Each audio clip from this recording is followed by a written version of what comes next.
హన్మకొండలోని BRS మాజీ MLA Aruri Ramesh ఇంటి దగ్గర హైడ్రామా నెలకొంది. బీఆర్ఎస్ కు రాజీనామా చేసేందుకు సిద్ధమైన ఆరూరి రమేష్ ప్రెస్ మీట్ పెట్టేందుకు సిద్ధమయ్యారు. ప్రెస్ మీట్ సమయంలో అక్కడికి చేరుకున్న బీఆర్ఎస్ నేతలు ఎర్రబెల్లి దయాకర్రావు, ఎమ్మెల్సీ సారయ్యలు సాయంత్రం హరీష్ రావు వస్తాడని, పార్టీ మారొద్దని ఆరూరి రమేష్ ను బుజ్జగిస్తున్నారు. ఈ క్రమంలో బీజేపీ బీఆర్ఎస్ నేతల పోటీ నినాదాలు హైడ్రామా నెలకొంది. ఇక చివరి నిమిషంలో వస్తే ఎలా అంటూ ఆరూరి కన్నీళ్లు పెట్టుకున్నట్లుగా సమాచారం.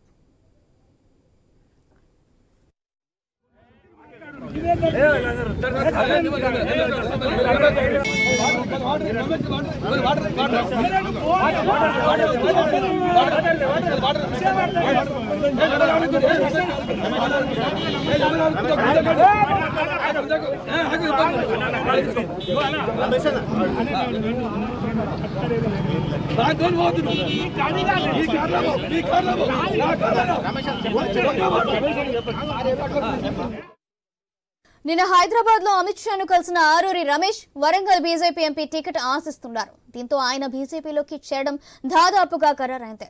అయితే ఆరూరిని పార్టీ మారొద్దంటూ స్వయంగా కేసీఆర్ ప్రయత్నించిన ఆయన ససేమేరా అంటున్నారు. మరి తాజా పరిణామంతో ఆయన మనసు మార్చుకుంటారా, లేక తన దారి బీజేపీయే అని ఆ పార్టీ తీర్థం పుచ్చుకుంటారా అన్నది ఆసక్తిగా మారింది.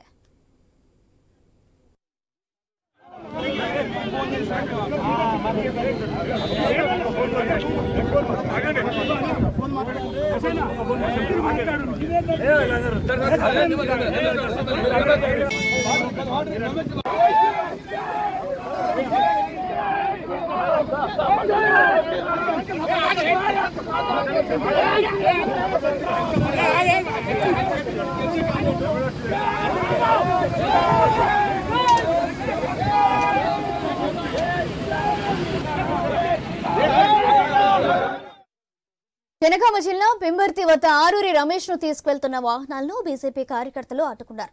ఆరూరి రమేష్ ను వాహనం నుంచి బయటకు గుంజుకెళ్లేందుకు బీజేపీ శ్రేణులు ప్రయత్నించారు. దీంతో పరిస్థితి ఉద్రిక్తంగా మారింది.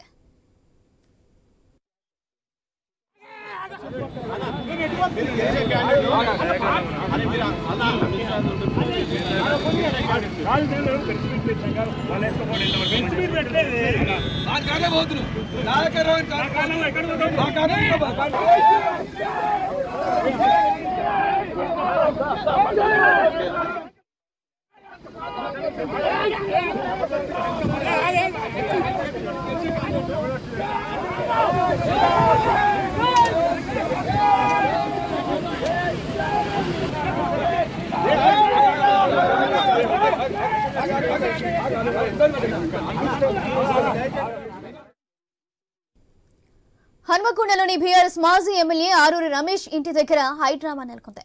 బీఆర్ఎస్ కు రాజీనామా చేసేందుకు సిద్ధమైన ఆరూరి రమేష్ ప్రెస్ మీట్ పెట్టేందుకు సిద్ధమయ్యారు. దీంతో ప్రెస్ మీట్ సమయంలో అక్కడికి చేరుకున్న బీఆర్ఎస్ నేతలు ఎర్రబెల్లి దయాకర్రావు, ఎమ్మెల్సీ సారయ్యలు సాయంత్రం హరీష్ రావు వస్తాడని, పార్టీ మారొద్దంటూ ఆరూరి రమేష్ ను బుజ్జగిస్తున్నారు. రేపు ఇదే విషయానికి సంబంధించి వరంగల్ నుంచి మా కరెస్పాండెంట్ ప్రశాంత్ అందిస్తారు. ప్రశాంత్. ఎస్ సౌజన్య, మొత్తానికి హన్మకొండలో ఒక రాజకీయ హైడ్రామా కొనసాగింది. తెలంగాణ రాష్ట్ర రాజకీయాల్లో ఇది ఒక కొత్త కోణంగా చూడవచ్చు. ఇప్పటికే అటు మాజీ ఎమ్మెల్యేగా ఉన్నటువంటి ఆరూరి రమేష్ బీఆర్ఎస్ పార్టీ వరంగల్ జిల్లా అధ్యక్షుడిగా కొనసాగుతున్నాడు. గత కొద్ది రోజులుగా ఆ బీఆర్ఎస్ పార్టీలో ఉన్నటువంటి అంతర్గత కలహాలతోటి నన్ను వెన్నుపోటు ఒడిచి నన్ను ఓడించారంటూ కూడా ఇప్పటికే తన అభిమానులతో చెప్పడమే కాకుండా తన రాజకీయ భవిష్యత్తు కోసము బీజేపీ పార్టీలో చేరాలని చెప్పేసి నిర్ణయించుకొని తన యొక్క కార్యకర్తలతో పాటు తన అనుచరులందరికీ కూడా చెప్పడం జరిగింది. నిన్న అమిత్ షా హైదరాబాద్ పర్యటన నేపథ్యంలో కీలకమైనటువంటి బీజేపీ నేతలను కలిసి తన యొక్క రాకకు సంబంధించినటువంటి విషయాలను చర్చించాడు. ఈ రోజు అధికారికంగా బీఆర్ఎస్ పార్టీకి రాజీనామా ప్రకటించి అనంతరము బీజేపీ పార్టీ విధి విధానాల అనుగుణంగా పార్టీలో చేరాలని చెప్పేసి నిన్న హైదరాబాద్ లో బీజేపీ ముఖ్య నేతలను కలిసిన అనంతరం రాత్రి హన్మకొండకు చేరుకొని ఈ రోజు 10:30 ప్రెస్ మీట్ మీడియాకు సమాచారం ఇచ్చారు. మీడియా అందరూ వచ్చి కూర్చున్న సమయంలో ఇటు మరి కాసేపట్లో బీఆర్ఎస్ పార్టీ జిల్లా అధ్యక్షుడుగా ఉన్నటువంటి Aruri Ramesh press meet start అవుతుందనే సమయంలో ప్రస్తుత ఎమ్మెల్సీగా ఉన్నటువంటి బస్వరాజ్ సారయ్య, అదేవిధంగా మాజీ మంత్రి ఎర్రబెల్లి దయాకర్రావు, తన యొక్క బీఆర్ఎస్ పార్టీ నేతలు కొంతమంది వచ్చి నేరుగా తనని బలవంతంగా లాక్కెళ్లి కారులో తీసుకెళ్లి వెళ్లిన ఘటనతో ఒక్కసారిగా ఉద్రిక్తత చోటు చేసుకుంది. ఆరూరి రమేష్ అనుచరులంతా కూడా వెళ్లనిచ్చే ప్రసక్తి లేదు.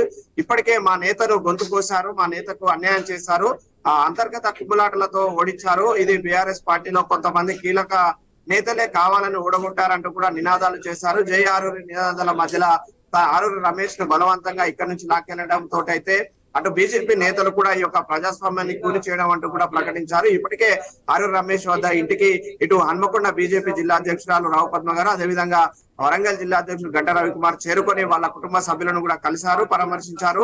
ఎందుకంటే బీజేపీ ఒక జాతీయ పార్టీ, విధి విధానాలను నచ్చే ఆహ్వానించాము, మోడీ అభివృద్ధిని చూసి ఆహ్వానించాము తప్ప ఇలాంటి బీఆర్ఎస్ రాజకీయాలు చేసేందుకు కాదని చెప్పేసి ఇప్పటికే ప్రకటించారు. ప్రస్తుతం వాళ్ళు ఆరూరి రమేష్ కుటుంబ సభ్యులను కలిసి ఇంటి వద్ద ఉన్నారు. వారితో మాట్లాడించే ప్రయత్నం చేద్దాము. చెప్పండి, అంటే ఆరూరి రమేష్ ఈ రోజు ఒక రాజకీయ కార్యక్రమంగా బలవంతంగా లాక్కెళ్ళడానికి ఎలా చూస్తున్నారు? మీరు ఇప్పటికే కుటుంబ సభ్యులు ఆరూరి రమేష్ కుటుంబ సభ్యులను కూడా కలిసినారు.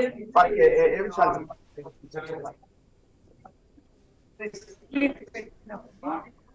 నేను ఇన్ని సంవత్సరాలు ఈ పార్టీలో పనిచేసిన ఒక న్యాయంగా నిజాయితీగా నేను రిసిగ్నేషన్ ఇస్తున్నాను అని చెప్పి మాకు నిన్న కూడా కలిసినప్పుడు అదే మాట చెప్పి కిషన్ రెడ్డి గారిని కలిసినప్పుడు కూడా వారు ఇంటర్నల్ గా 10 నిమిషాలు వాళ్ళతో మాట్లాడి వారు మెడ్రాస్ పెట్టుకుని నేను మధ్యాహ్నం వస్తా, మధ్యాహ్నం మాట్లాడతాం, నిర్ణయం తీసుకుంటాం. లోపల ఏం మాట్లాడింది అనేది నాకు తెలియదు.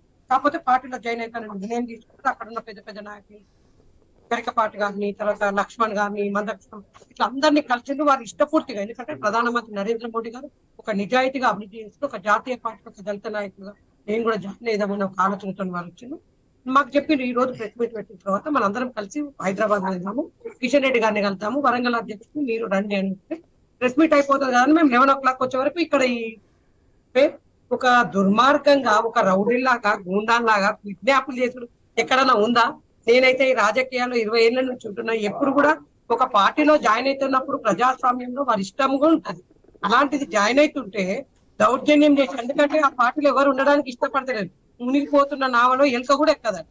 అలాంటి మునిగిపోతున్న నావ 1000 కోట్ల అక్రమాలు చేసి ఒక కుటుంబ పార్టీ, బిడ్డో అవినీతి, కొడుకో అవినీతి, తండ్రితోటి ఇవన్నీ అవినీతులలో నేను కూడా నష్టపోయినా ఒక జాతీయ పార్టీలో ఉండి సేవ చేద్దామని ఒక ఆలోచనతో ఆయన వస్తే ఈ విధమైన దౌర్జన్యం. నేను కూడా వారి భార్యను కూడా కలవడం జరిగింది. వారు కూడా బాధపడతా ఉన్నారు. ఇలాంటి సంఘటన జరగడం బాధాకరం. వాళ్ళ కొడుకు కూడా అదే మాట్లాడిన విషయాలు కూడా మేము మన ఆరూరి రమేష్ గారు కూడా బహిరంగంగా చెప్పింది ఏమని, నేను వీళ్ళిద్దరికి తీసుకెళ్ళినా నేను జాయిన్ అయ్యేది బీజేపీలోనే, భీములను రమ్మన్నది కూడా నేను జాయిన్ కావడానికి, దాని గురించి ఎవ్వరు వరీ కావద్దు, నేను బీజేపీలో జాయిన్ అయితే చెప్పడం జరిగింది. అంటే ఇప్పుడు మరోవైపు అటు జనగామలో కూడా బీజేపీ నేతలు అడ్డుకున్నారు. అక్కడ కూడా కొంత తోపులాట జరిగింది. అక్కడ కూడా ఉద్రిక్త వాతావరణం కనిపిస్తుంది. మరోవైపు హైదరాబాద్ వైపుగా అంటే బీఆర్ఎస్ పార్టీ కార్యాలయానికి మాజీ మంత్రి ఎర్రబెట్టలో తీసుకెళ్తున్నామని చెప్తున్నారు. అంటే ఈ యొక్క అడ్డకింపులు కానీ ఈ యొక్క వ్యవహారాలు ఎలా చూస్తారు? టిఆర్ఎస్ పార్టీ నాయకులకు ఎక్కువ లేదు.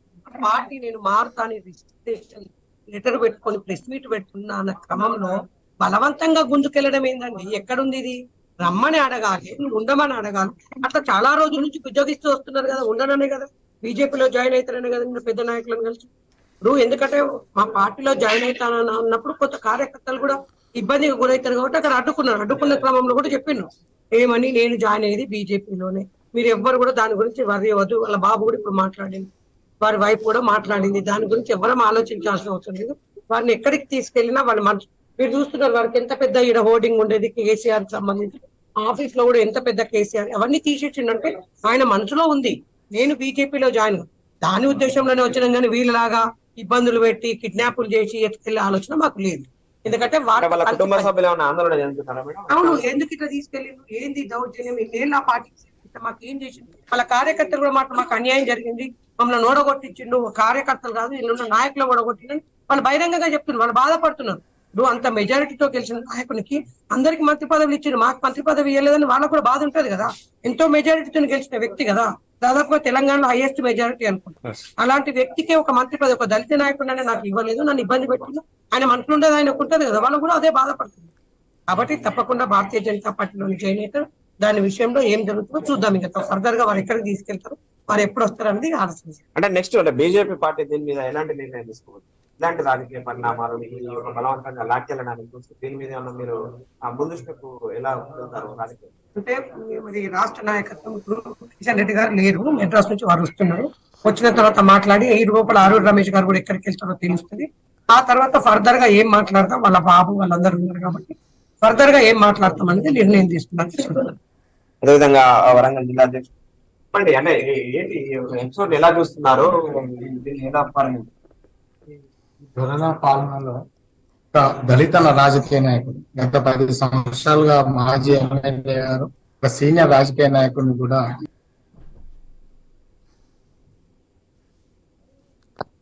తను స్వచ్ఛందంగా గత 10-15 రోజుల నుండి భారతీయ జనతా పార్టీలో చేరాలని రాష్ట్ర నాయకులు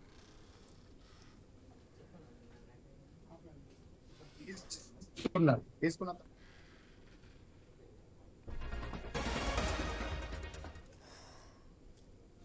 రాజీనామా చేసిన తర్వాత ఈ రోజు మధ్యాహ్నం హైదరాబాద్ కిషన్ రెడ్డి గారితో మాట్లాడిన కార్యక్రమం నేను పెట్టుకున్నాను. కానీ ఈ దొరల పాలనలో ఒక దళితులకి స్వేచ్ఛ లేకుండా తన భవిష్యత్ రాజకీయాన్ని నాశనం చేసే విధంగా బీఆర్ఎస్ పార్టీ కేసీఆర్ నిర్ణయాలకు ఆదేశాలను పాటిస్తూ మాజీ మంత్రి దయాకర్రావు గారు, అదే విధంగా ప్రస్తుత ఎమ్మెల్సీ బస్సులో సరిగా చేసిన ఈ పని ఈ వరంగల్లో ఇది ఒక సిగ్గుచేటది, రాజకీయంగా చీకటి రోజు. కాబట్టి ఇప్పటికైనా ప్రజలు మొన్న జరిగిన అసెంబ్లీ ఎన్నికల్లో బీఆర్ఎస్ పార్టీకి బుద్ధి చెప్పారు. ఈ దొరల పాలన, గడిల పాలన స్వస్తి పలికి ఇంకా వాళ్ళు పద్ధతి మార్చుకోలేదు కాబట్టి పార్లమెంట్ ఎన్నికల్లో కూడా వాళ్ళకు డిపాజిట్ 17 పార్లమెంట్ నియోజకవర్గాలలో ఎక్కువగా డిపాజిట్ రావు. అలా అని వాళ్ళు నాయకులని వెళ్ళే వాళ్ళను కాపాడుకోవాలని ప్రయత్నం చేస్తున్నారు. అది మంచి పద్ధతి కాదు. వాళ్ళు కాపాడుకోవాలి, స్వచ్ఛందంగా నాయకులు ఆ పార్టీలో ఉండాలి. గొప్ప బేషరతుగా లేకుండా వాళ్ళను భయభ్రాంతులకు చేసి వాళ్ళ బేరసారాలు చేసి నాయకులను కాపాడుకుంటే ఎన్ని రోజులు ఉంటారని ఉండలేదు.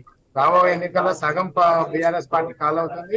పార్లమెంట్ ఎన్నికల తర్వాత మిగతా సగం కూడా బీఆర్ఎస్ పార్టీ ఖాళీ అవుతుంది. ఇది అందరూ కూడా ప్రజలు, ఓటర్లు కూడా అందరూ కూడా ఈ బీఆర్ఎస్ పార్టీ యొక్క ఈ రాజకీయ ఎత్తులను పరిశీలిస్తుంది. వాళ్ళకి ఈ రాబోయే ఎన్నికలలో బుద్ధి చెప్పారు. అదే సౌజన్య, మొత్తానికి ఇప్పటికే బీజేపీ జిల్లా అధ్యక్షుడు ఇద్దరు కూడా హన్మకొండ జిల్లా అధ్యక్షుడు రావుపద్మ గారు, అటు వరంగల్ జిల్లా అధ్యక్షుడు గంట రవికుమార్, ఆరూరు రమేష్ కుటుంబ సభ్యులను, వారి భార్యను, అదేవిధంగా ఆరూరు రమేష్ కుమారుడు ఆరూరు విషయాలను కూడా కలిసి పరామర్శించారు. ఇలాంటి ఒత్తిళ్లకు కూడా మేము బీజేపీ పార్టీ అండగా ఉంటుంది, ఒక క్రమశిక్షణ, ఒక స్వేచ్ఛాయుత వాతావరణాన్ని క్రియేట్ చేయాలి చెప్ప ఇలాంటి ఆందోళనకరమైన వాతావరణం అయితే సిగ్గుచేటు అని చెప్పేసి బీజేపీ నేతలు దీన్ని తీవ్రంగా ఖండిస్తున్నారు. ఆరూరు రమేష్ స్వయంగా ప్రకటించాడు, వాళ్ళ మాజీ మంత్రులు ఎర్రబెల్లి దయాకర్రావు, బస్వరాజ్ సారయ్య సమక్షంలోనే నేను బీజేపీకి వెళ్ళడం అనేది ఖాయం, నేను ఖచ్చితంగా బీజేపీలోకి వస్తాను, బీజేపీ కార్యకర్తలు ఎవరు, అదే విధంగా ఆరూరు రమేష్ అనుచరులు ఎవరు ఆందోళన చెందొద్దని స్వయంగా ఆరూరు రమేష్ హన్మకొండలో ప్రకటించాడు. వెళ్లే క్రమంలో అక్కడ జనగామలో అడ్డగించి బీజేపీ నేతలు అడ్డుకున్న క్రమంలో కూడా అక్కడ బీజేపీ నేతలకు స్వయంగా ఆరూరు రమేషే సర్ది చెప్పి నేను బీజేపీలోకి రావడం అనేది ఖాయం, వాళ్ళు పిలిచారు కాబట్టి నేను వెళ్ళి వాళ్ళని కలిసి చెప్పి వస్తాను, రాజీనామా మాత్రము పక్కా చేయడమే, నేను బీజేపీలోకి వచ్చేది మాత్రము ఖచ్చితంగా అని చెప్పేసి చెప్తున్నారు. కానీ మొత్తానికైతే ఒక తెలంగాణ రాజకీయాలలో ఒక కొత్త కోణం అయితే వెలుగులోకి చూసింది. ఇవాళ హన్మకొండలో జరిగిన హైడ్రామా అయితే మాత్రము తెలుగు రాష్ట్రాలలో రాజకీయాలలో ఒక చరిత్రగా నిలిచిపోయే రోజుగా. ఎందుకంటే ఒక రాజకీయ నాయకుడు తన యొక్క అభిప్రాయం వ్యక్తం చేసి తన యొక్క భవిష్యత్తును ప్రకటించే క్రమంలో ఒక పార్టీ నేతలు వచ్చేసి అడ్డుకొని బలవంతంగా లాక్కెళ్లి తన యొక్క ఒక స్వేచ్ఛ రాజకీయ వాతావరణాన్ని అయితే కూని చేసిన పరిస్థితి ఈ రోజు మనకు స్వయంగా ఆరూరు రమేష్ ఇంటి వద్ద కనిపించింది.